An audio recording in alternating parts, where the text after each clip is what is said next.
1960 August 12 అమెరికాలోని ఫ్లోరిడాలో Cape space centre.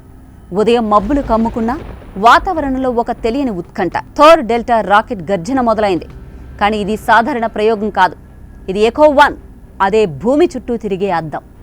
ఆ రోజుల్లో శాటిలైట్స్ అంటే ఇప్పట్లా చిన్న యాంటీనాలు, సోలార్ ప్యానెల్స్ కాదు. నాసా ఒక విచిత్రమైన ఆలోచన చేసింది. మనం స్పేస్లో ఒక భారీ బెలూన్ వదిలేస్తే అది అద్దంలా రేడియో సిగ్నల్స్ రిఫ్లెక్ట్ చేస్తే అలా పుట్టిందే ఎకో-1 ఆలోచన. 100 అడుగుల వ్యాసం, మైలార్ అనే పలుచని ప్లాస్టిక్ షీట్ మీద అల్యూమినియం కోటింగ్, బరువు కేవలం 66 కిలోలే. అంత పెద్ద బెలూన్ని స్పేస్లోకి పంపడం అప్పట్లో ఇది పిచ్చి ఐడియా అనుకున్నారు కొందరు శాస్త్రవేత్తలు కూడా. కానీ ఆగస్టు 12న రాకెట్ ఆకాశంలోకి దూసుకెళ్లింది. కక్షలోకి చేరాక బెలూన్ విప్పి గాలి పీల్చుకున్నట్టుగా పెద్దదైపోయింది. కొద్ది నిమిషాల్లోనే ఇది సూర్యరశ్మిలో మెరుస్తూ భూమి చుట్టూ తిరగసాగింది. నాసా సిగ్నల్స్ పంపింది.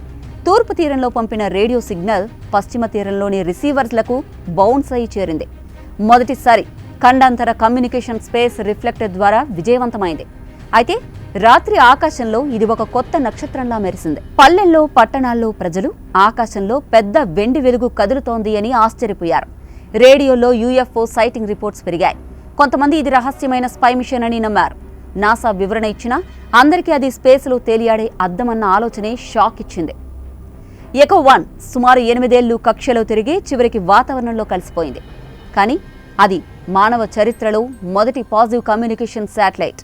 ఆధునిక communication satellites, internet, live TV ప్రసారాల దారిని ఈ బెలూన్ తెరిచింది. అది శాస్త్ర విజ్ఞానం విజయం మాత్రమే కాదు, ఆకాశం వైపు చూసే ఒక కొత్త నక్షత్రం పుట్టిన రోజుగా చరిత్రలో నిలిచిపోయింది.